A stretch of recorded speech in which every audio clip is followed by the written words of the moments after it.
What's good, everybody? We are here with someone I have been dying to talk to about a game that I have been checking out and reviewing.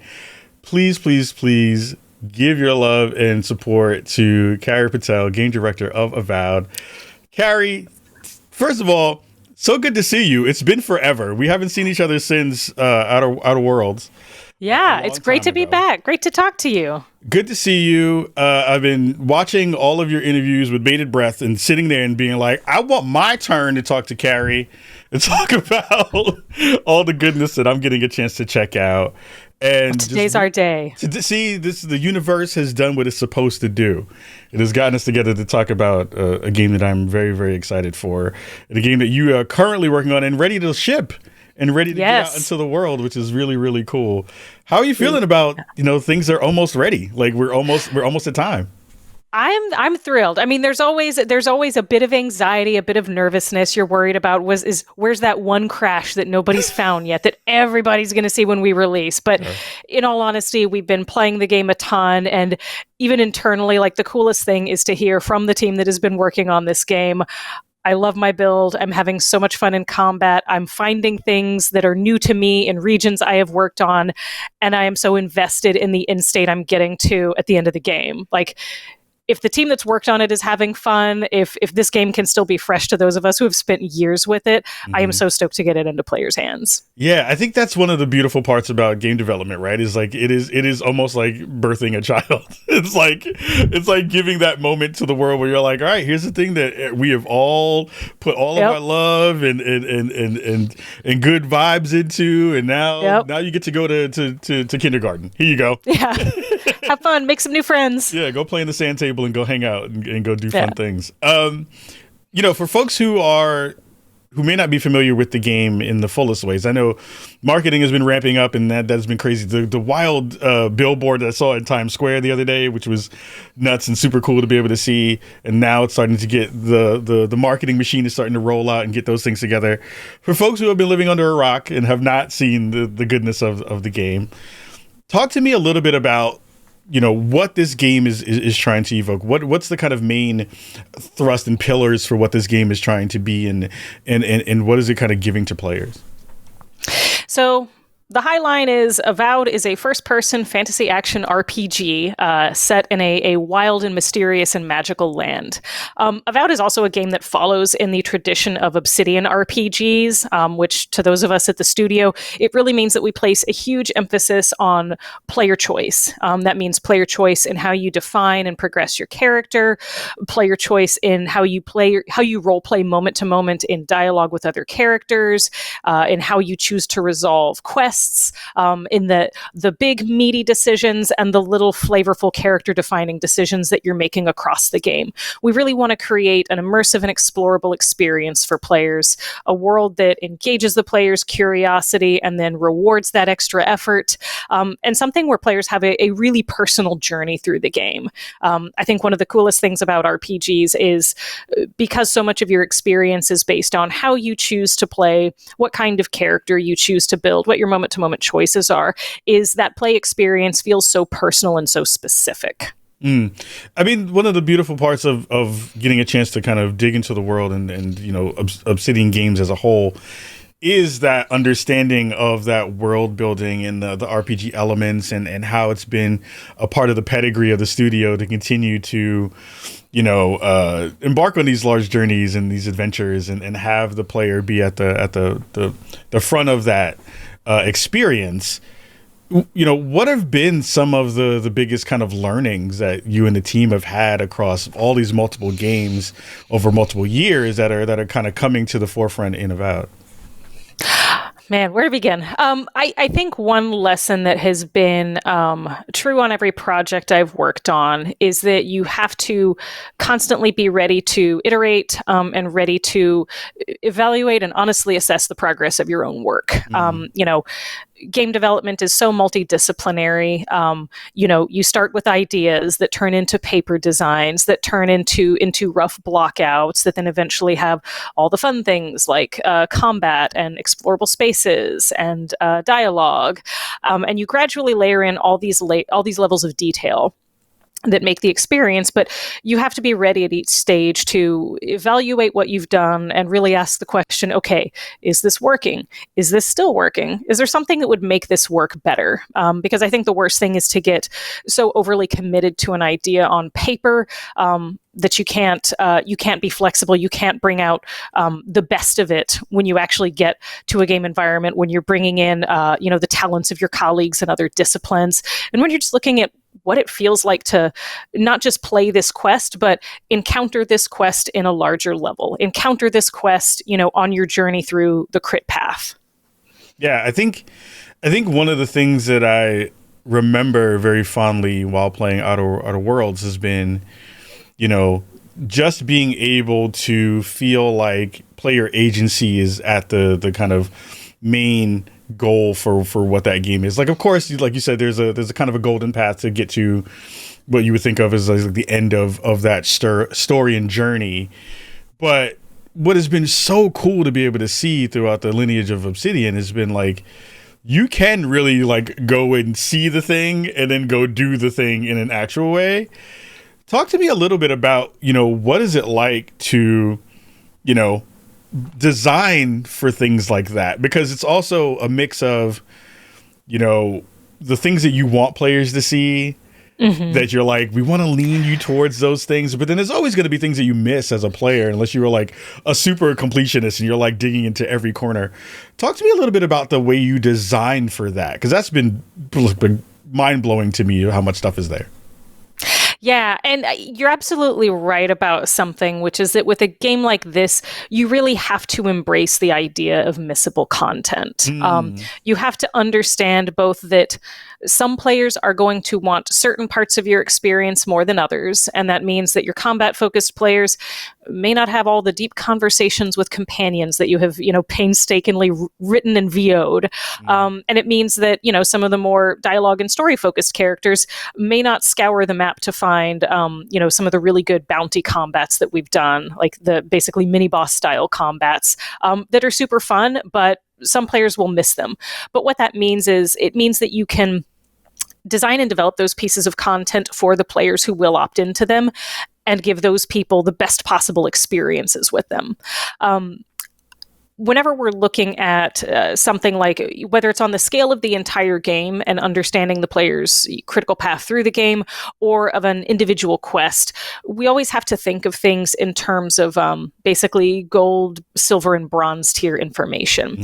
And you want to be as sparing as possible, I think, with what you really put in that gold tier, because that's the stuff that you're saying, okay, even the player who is speeding through dialogue, kind of just getting from one combat to the next, this is the thing that they really have to understand. It tells them where to go. It tells them what to do. It just kind of helps them understand what's happening.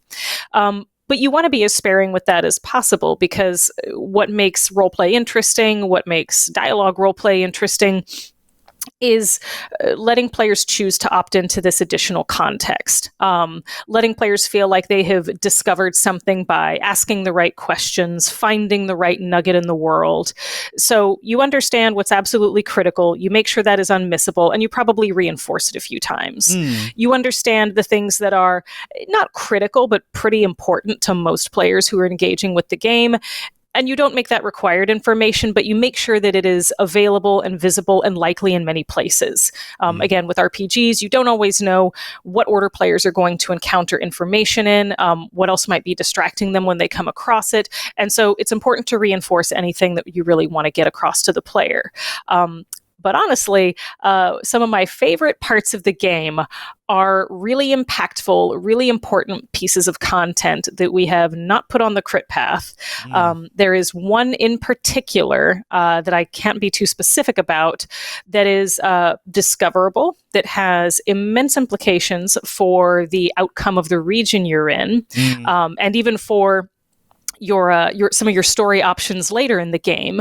But there is no crit path quest that will take you to it. There's no side quest that will actually take you to it.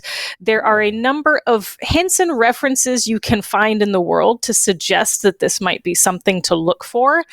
And if you're thoroughly exploring the map, yeah, you may find it, but it's really there to be discovered by players. And I think that will make it that much more rewarding and interesting for players who find it, even knowing that it means some people are going to miss it.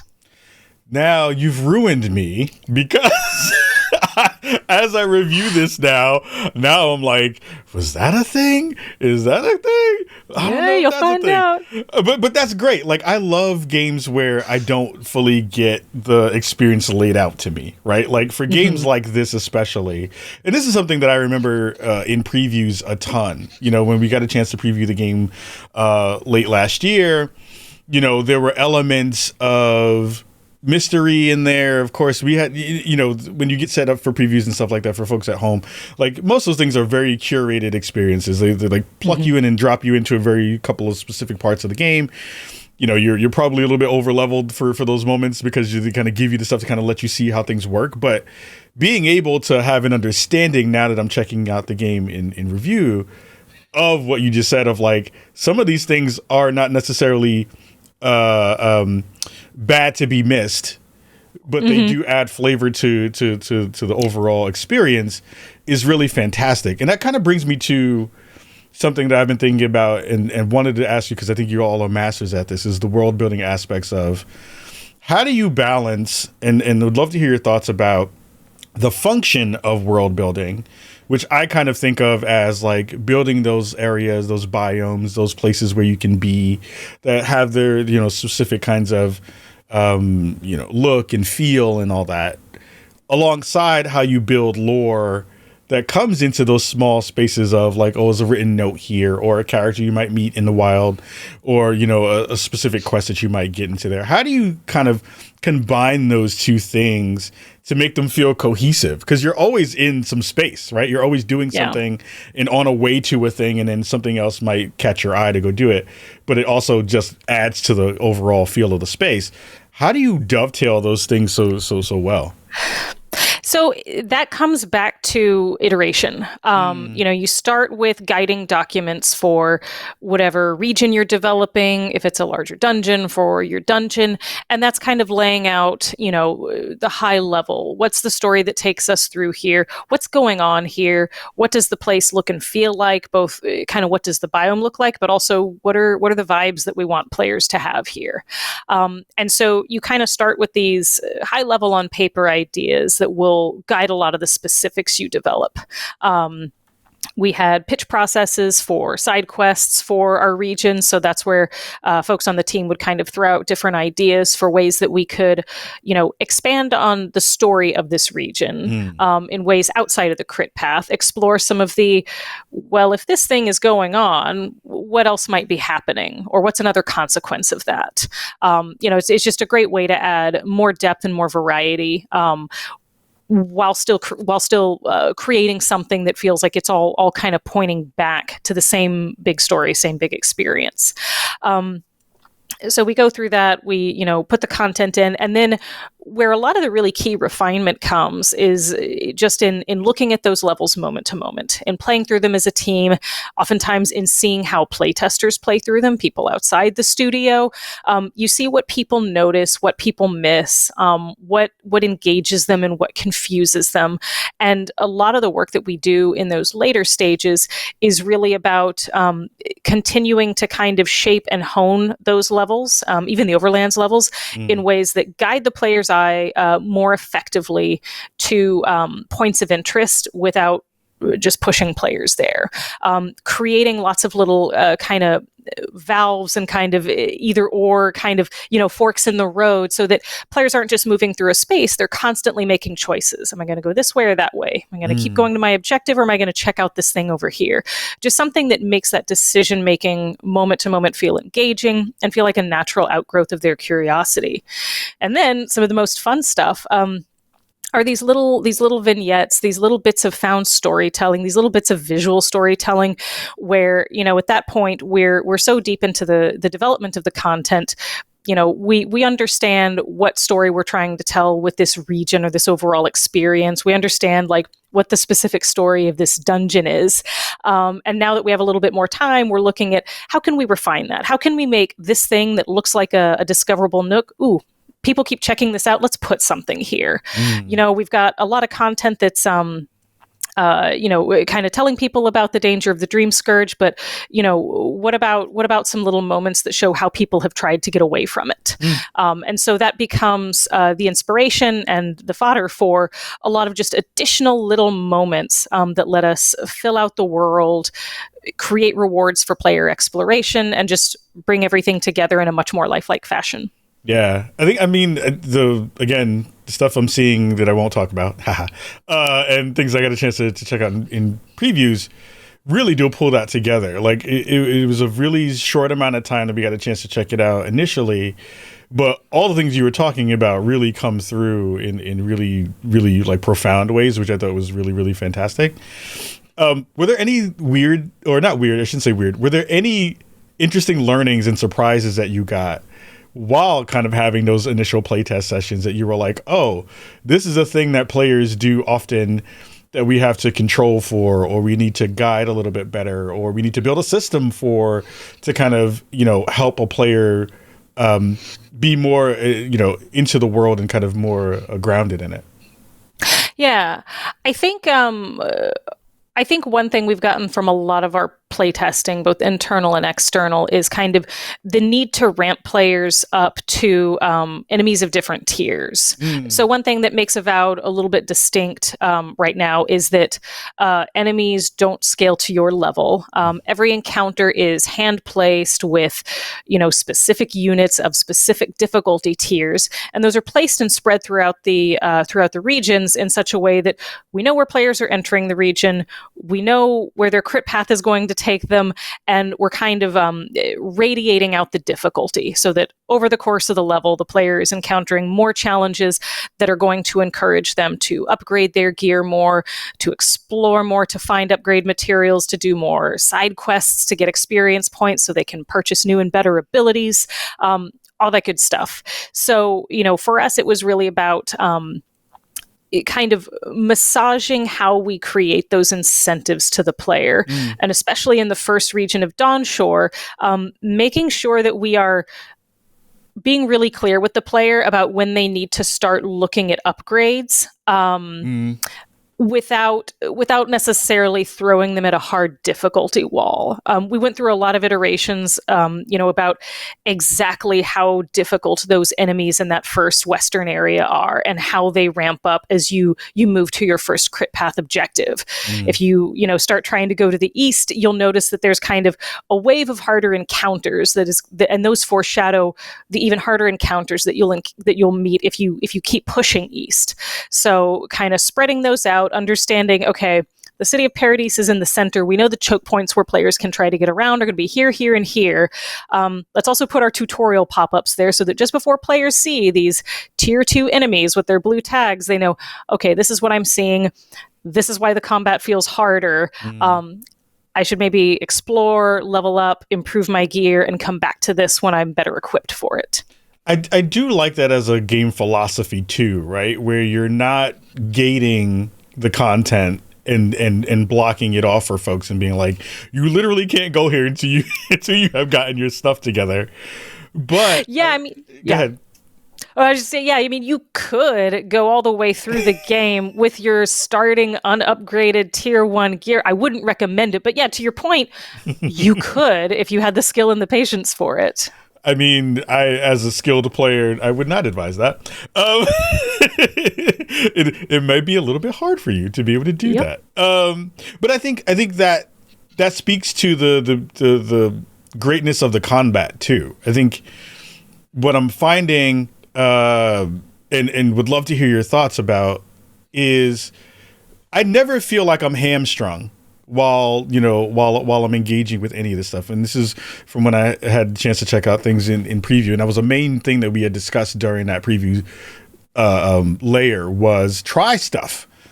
You can use different combinations of different things that would feel in most games like they don't, and they're not supposed to work well together. But it feels like in Avowed, like those parts are coming together really, really well for you and the team. Talk to me a little bit about the philosophy of kind of giving players, again, agency to be able to basically do whatever you want combat wise and figure out the combinations that you want to use to be successful in some of these encounters. Yeah, so I think two big things about the Avowed experience and what we want players to be able to get out of the game are, exploration and defining your own character and play style. So, I mean, just as we've built these worlds to these regions to feel explorable, to create opportunities for curiosity and then rewards when you go check them out, we want to do the same thing when it comes to the player's play style, when it comes to giving them new weapons to try, opening up ability trees in a way that I think is pretty permissive for players. There are, as you've seen, level tiers that you have to meet in order to be able to unlock those kind of higher tier abilities. But you don't have to have, in most cases, invested earlier in that same tree in order to unlock the better stuff later. So. If there's a level 20 ranger tree ability you really want, and you've been doing all fighter tree abilities before then, when you get to level 20, you can still unlock that ranger tree ability. But what that does is it encourages experimentation. It encourages players to try things out. And I think that's one of the really fun things about a game like this is pick something up, try it out, and find the thing that you like. And then find the play style that feels really personal to the character you're building, really personal and specific to your own tastes and preferences. Maybe it meshes really well with the kind of the headcanon that you've built around your character. It's just something that, I think RPGs kind of let players define their character in two big spaces. Like there's always character creation where you say, this is who my character is, this is what their backstory is, these are their starting skills.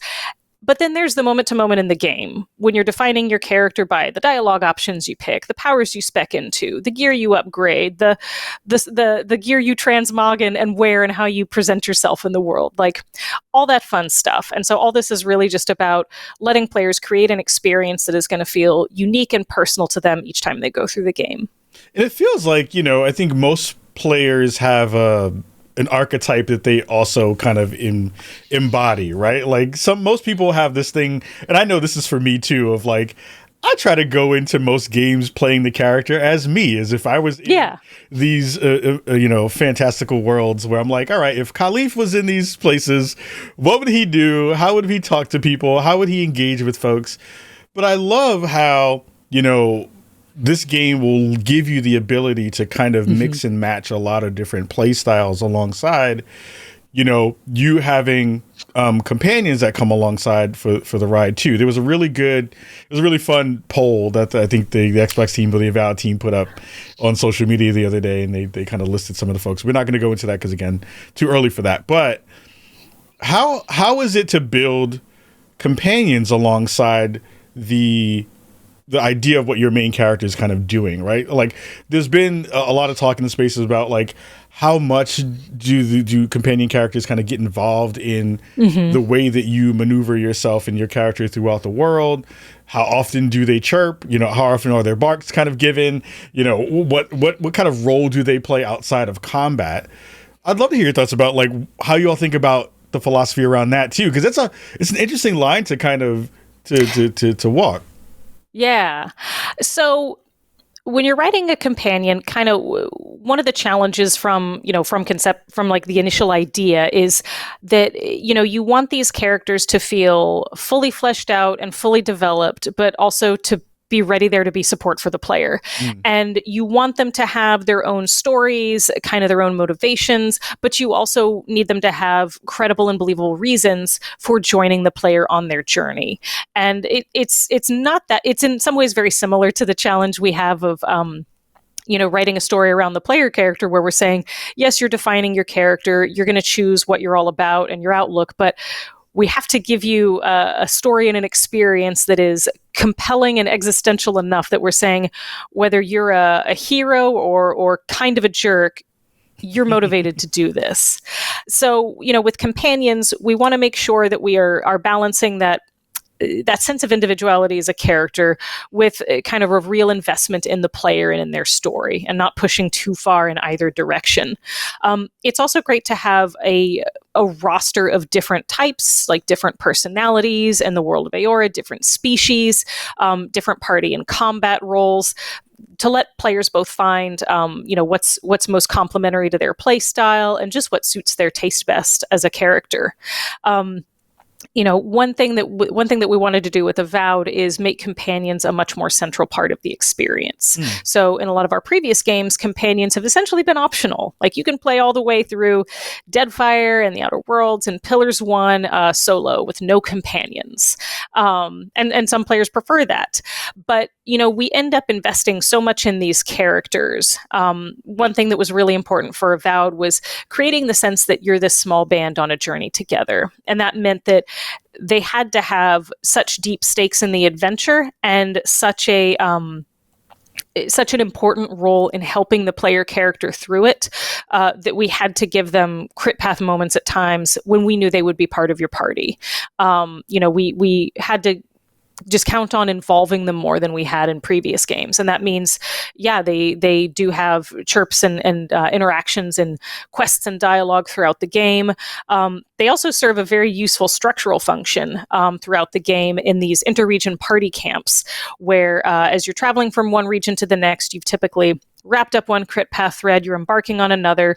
You're going to have kind of a campfire scene with whoever you have in your party, whoever you have recruited at the time, where structurally you're sort of recapping what you've seen and done, and then talking about what you're moving into. And it's a good way both to kind of remind the player who may have just picked the game, back up after a week of, work or something, what's happening, kind of reinforce the stakes, and also provide a bit more personal investment. These are characters who were either born in the Living Lands or have lived there a very long time. And so for players who are interested in these characters, understanding how they feel and seeing their sometimes opposing perspectives on some of the choices ahead of you is a good way to kind of help players sort through their decisions too. But ultimately, a lot of the companion content still is optional. The meatiest conversations you're going to have with companions are optional opt-in party camp conversations. So what that does is it means for players for whom getting to know companions is a really big part of your experience, there is a ton there to dig into. But for players who are less interested in it, it's not something they have to do. Your companions are still going to be there to fight with you, but if you want to skip some of the getting to know you conversations, you really can. And as with so much of our content, it's that choice to invest in it, to opt into it, to get to know these companions and to uncover things about them that you only really get to uncover by spending time with them, that makes that content rewarding. It feels like when, talking, because the first one that you wind up meeting is Kai. Mm-hmm. And Kai is now a homie. Like I would go have a beer with Kai. We can go hang out at the club. Like, I feel like Kai is, he's a bro. Kai is a bro, but Kai also is like the one cat who would definitely keep you out of a fight. Yeah. But would also, like, if you had to throw down, would fight with you and mop some people up. I love the way that you've kind of crafted him. And that's not a spoiler. Everyone has seen Kai at this point. But I think even the initial interactions with him, those have been really profound in the ways that I think the writing has been so strong through every version of the game that I've gotten a chance to see. How is the team really kind of coming together to build really strong characters like this? Like, how much of that is just like, we are big fantasy fans and are pulling from inspirations in all of those places? How much of that stuff is, when you talk to folks on the team of like, well, I knew somebody who was like Kyle, let's pull this thing that was in that mix to kind of make and fully flesh out this character. Talk to me a little bit about like character development and character writing for characters like this. Yeah, and so companions end up being our biggest, most written, most complex characters, just because of how much time you're going to spend with them. And we always want to give our companions an arc. There's a kind of the place they start, the thing they're trying to get through, the place they end up in.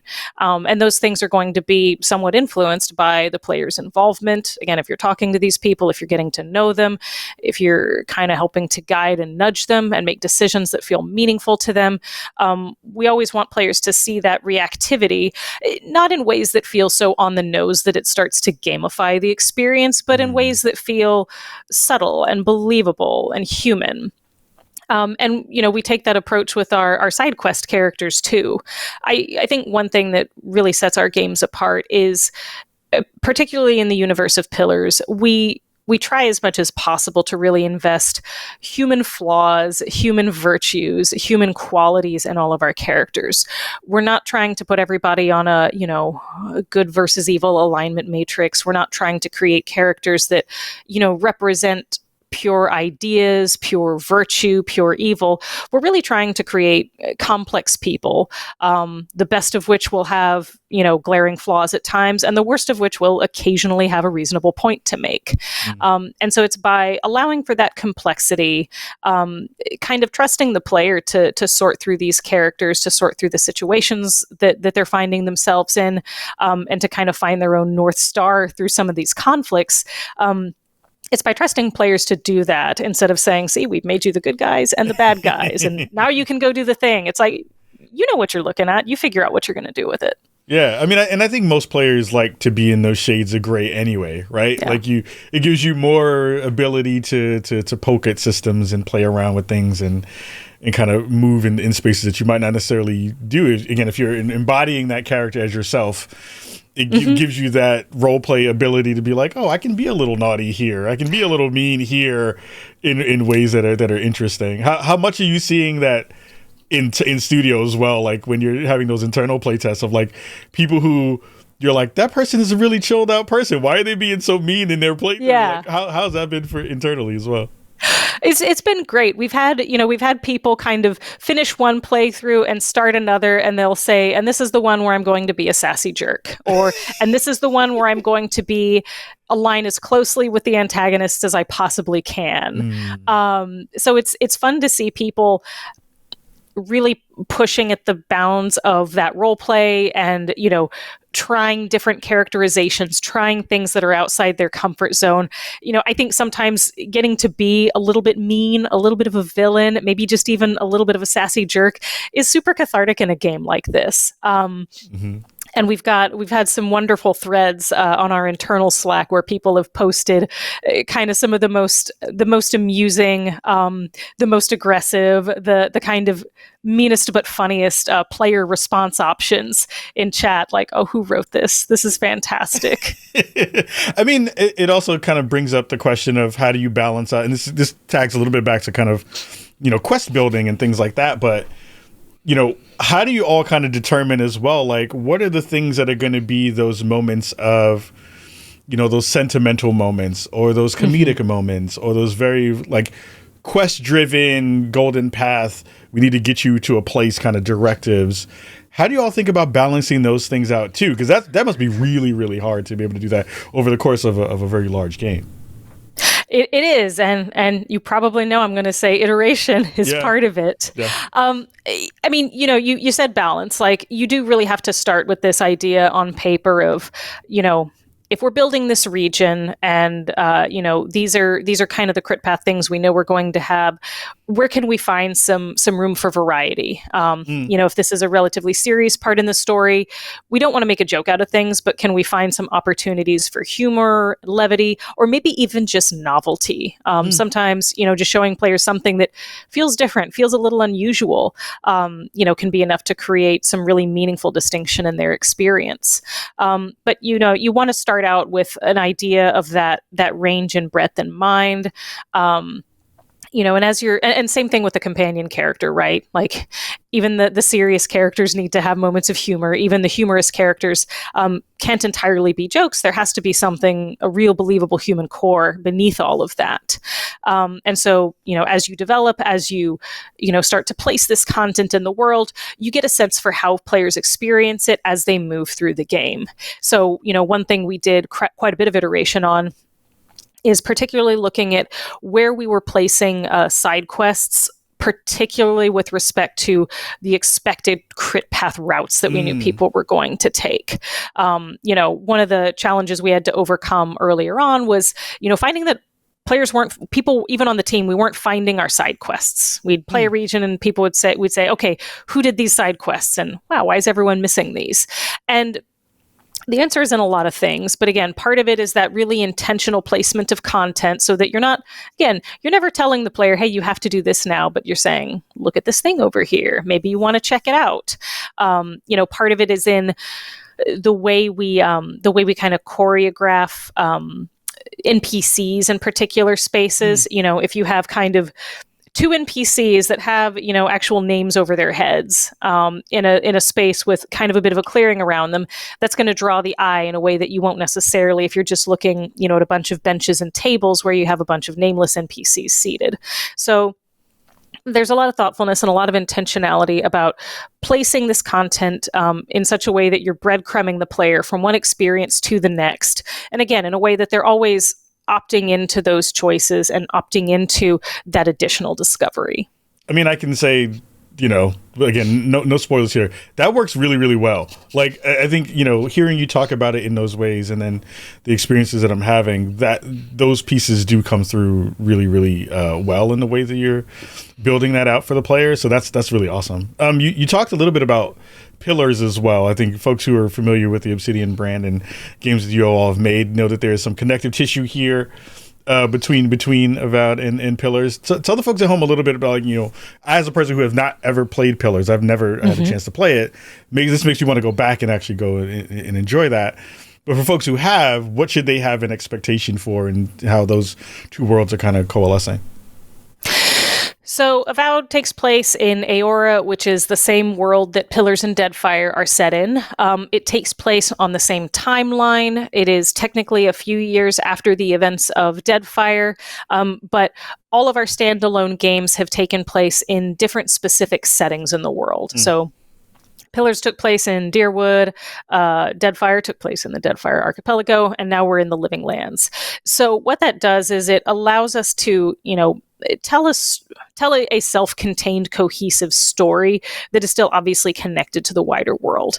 So returning Pillars fans will certainly come across some characters, some lore concepts that are familiar to them that we've explored in previous games. The nature of the gods, kind of the current, alignment of major powers like Adir and Rauatai. That stuff is all going to be there and consistent, as well as our general world building and storytelling philosophy of, very grounded political realities and conflicts, and these more mysterious, kind of strange mysteries of the gods and of souls. Both of those parts of storytelling are in Avowed as well. So I think those things will be familiar to returning players, and for players who are new, I think something that really sets this game and its world apart from other fantasy adventures they've had. We are mindful that a lot of players are coming to Avowed for their very first experience in Aora. So we have carried over the dialogue glossary system that we developed for Tyranny and used in Deadfire and Pentiment, which means that as you're going through a dialogue, if you come across specific lore terms, nations, gods, faction names, what have you, you'll have the option to just get a very quick definition so that you can know what you need to know. That has been one of my favorite features of checking out the game so far, because I don't have any background with the previous game, and I'm seeing these conversations happen. I'm like, what is that? Like, what does that mean? And it in a way that I think is really, really smart, and a lot of games should potentially try to adopt, is to do something like that. It makes it feel like I don't have to rummage through a ton of other menus to find that stuff. I can go in and immediately understand what those things are in context of the conversation that's being had. I love that feature in such a big way, because I was like, oh my God, this is so smart to be able to have that in the mix there. So that's great. I love to hear that's a part of the way you're thinking about that.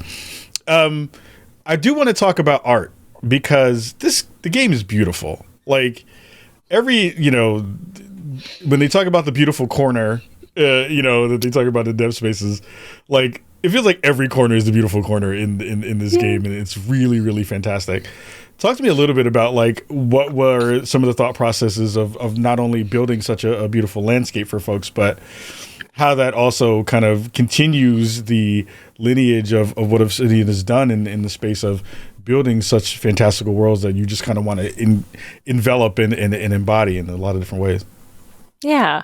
So we really wanted to build a world with a lot of color and also a lot of variety. Some of the foundational lore of the Living Lands as a setting is that it's this distant, magical frontier island with these strange and distinct biomes. It's, it's almost kind of like this journey to the center of the earth, sort of mysterious island kind of place.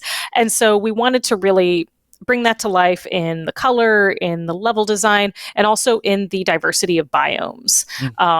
This is a place where we want to show the player green and gloomy forests, and then rocky high desert. And with all of these, we want to find the color in them.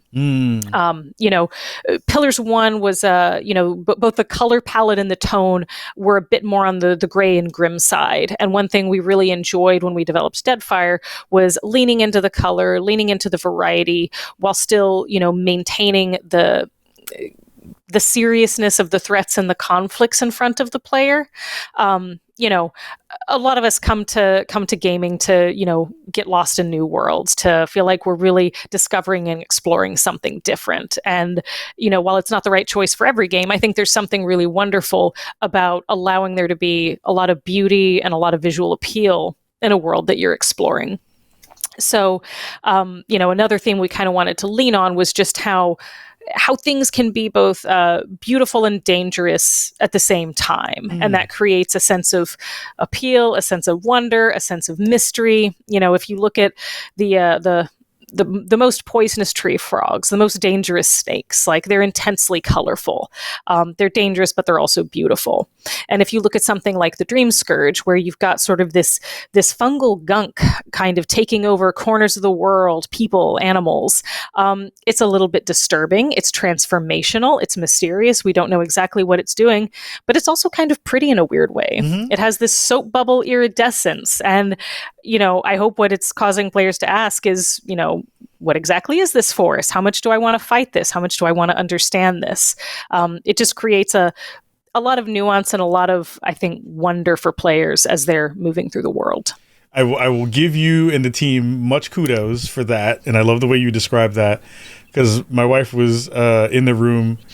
She's under NDA too, don't worry. All good. But she was watching me play the other night, and I was in the menu looking at my character, and she was like, "Oh, that like mushroom fungal growth stuff on them, that's really pretty. I've never seen that in a game before." And I was like, it's actually really cool to be able to see the way that is kind of, connected to the lore of the space and how all of those things are in that mix. That's fantastic. I love that. We're almost out of time, and time has flown by. But I do want to ask you, for folks who are coming into this game for the first time, I think everyone who's worked on a game, it's a thing you love on it, and you have to wait for it to go out into the world. But what's the first thing you want players to kind of really check out? What's a feature or a system that you're like, really play around with this to really understand the Avowed experience? I'd say weapon upgrading. Upgrading your weapons is going to be crucial to your ability to really survive and succeed against higher tier combats. It is a major vector of how you're leveling up your character as you progress through the game. Effectively, is either buying better weapons or upgrading the ones you have to be more effective and higher tier. So I'd encourage players to first experiment very widely and keep an open mind as they pick up new weapons, try them out, and then pick a few and really push them as far as you can go. But, keep an eye out for other weapons you're going to find that are also going to be higher tier. And, there's nothing that's going to lock you into a a particular loadout, a particular weapon set or play style. So, if you find a sword and a dagger in the early hours that you really like, and you rock that through most of Dawnshore, and then maybe you find a pistol that's the same tier, and you think, oh, this is pretty fun. I haven't been playing with these. Yeah, try it out. Stick with it. There's nothing that stops you from leaning into that and using that as well. So, definitely experiment, definitely engage with that weapon upgrade system. All of the resources you find in the world, the upgrade materials that you're going to find in chests, the ones that you can get from breaking down weapons that you don't need, that stuff is going to be incredibly useful. I have to say, again, thank you so much for being here. Thank you and the rest of the team for the amazing work that you do.